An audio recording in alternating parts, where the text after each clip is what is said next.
Good morning, everyone. May this day brings us joy and peace as we study His words today. Let us pray. Lord God, hiling po namin ang iyong pong presensya sa amin sa umagang ito, sa aming pong pag-aaral ng iyong masalita. Nawa, Panginoon, ito po ay lubos naming maintindihan upang malaman namin ang inyong pong mensahe sa amin sa umagang ito. Our topic is about God's desire for all to be saved. And our scripture is from 1 Timothy chapter 2 verse 4 that says, "Who wants all people to be saved and to come to a knowledge of the truth." In Tagalog, ibig niya ang lahat ng tao ay maligtas at makaalam ng katotohanan ito. Kilala natin si Timoteo, isang kabataang Kristiyano na minentor ni Apostol Pablo at naging kasakasama sa pamamahayag ng mabuting balita tungkol kay Jesucristo. Si Timoteo ay anak sa pananampalataya ni Pablo at si Pablo rin ang sumulat ng aklat ng una at ikalawang Timoteo. Sinabi ni Pablo sa Kabanata 2, talata 4 na nais niyang ang lahat ng tao ay maligtas at makaalam ng katotohanan ito. At ano ang katotohanan? Ayon sa talata 5, sapagkat iisa ang Diyos at iisa ang tagapamagitan sa Diyos at sa mga tao. Ang taong ito ay walang iba kundi si Jesucristo. At sa talata 6, inihandog niya ang kanyang buhay upang tubusin ang lahat mula sa kasalanan. Dahil sa dakilang pag-ibig ng Diyos sa atin, nais niyang ang lahat ng tao ay maligtas at ito ay dapat na malaman ng lahat.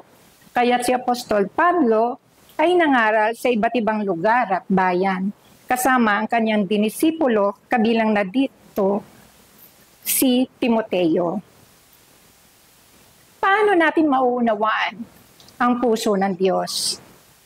Batid na lahat na hindi pa man tayo pinapanganak ay minana na natin ang kasalanan ng ating mga ninuno na sina Eva at Adan.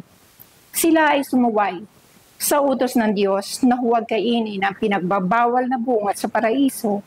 Ngunit kinain nila ang bunga at dahil dito ay pinalayas ng Diyos sa paraiso bilang parusa sa kanilang pagsuway. Ano ang naging kabayaran ng kanilang pagsuway? Si Adan ay kinailangan magtrabaho ng mabigat upang mabuhay.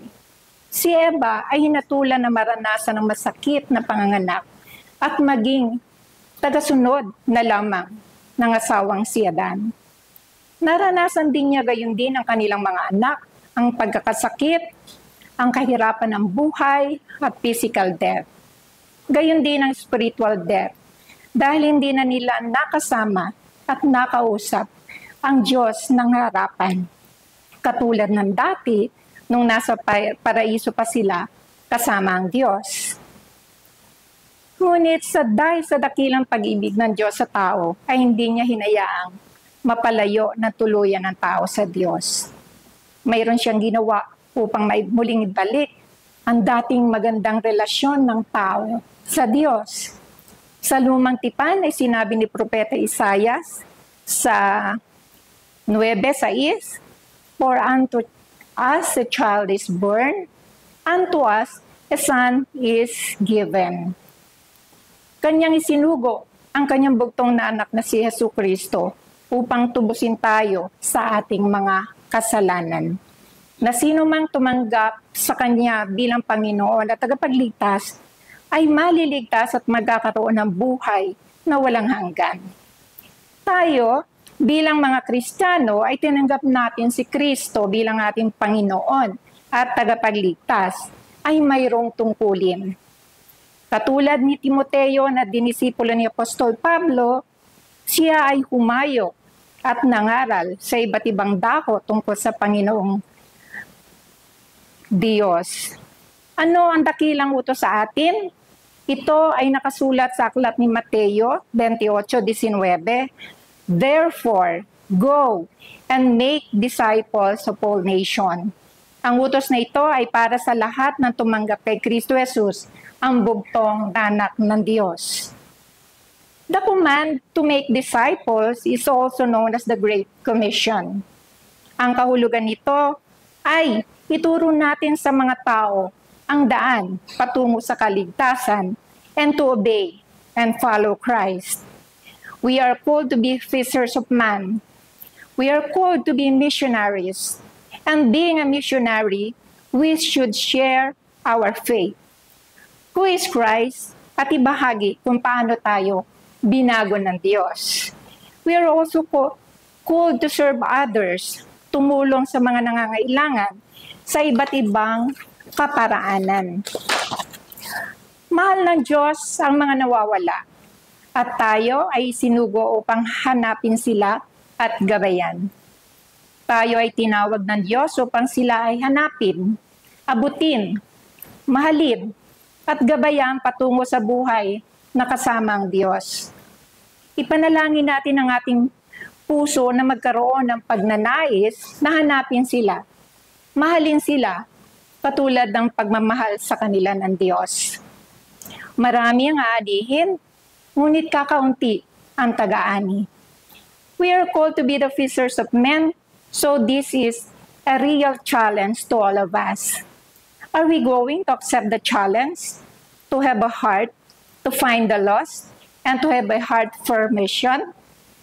Kung tunay na mahal natin ang Diyos, kaya natin itong gawin dahil kasama natin ang Diyos.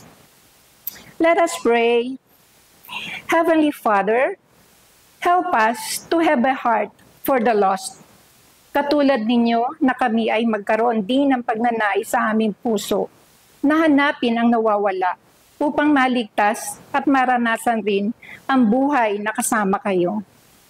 Help us, Father God, to have a missionary mindset na kami ay inyong tinawag upang ibahagi ang mabuting balita ng kaligtasan sa lahat ng tao kahit saan sila naroroon at kahit mahirap silang abutin.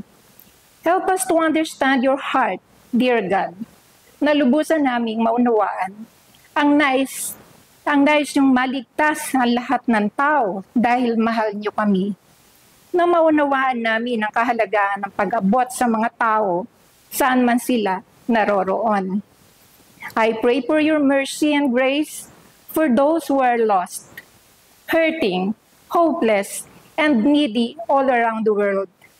Help us to walk on your path with certainty and purity so we can be a living witness for you. May we rest upon your promises day by day to be unafraid, to walk boldly in your light, even as we proclaim salvation through you. We pray this in the mighty name of Jesus, our Lord and Savior. Amen and amen. Good morning, everyone.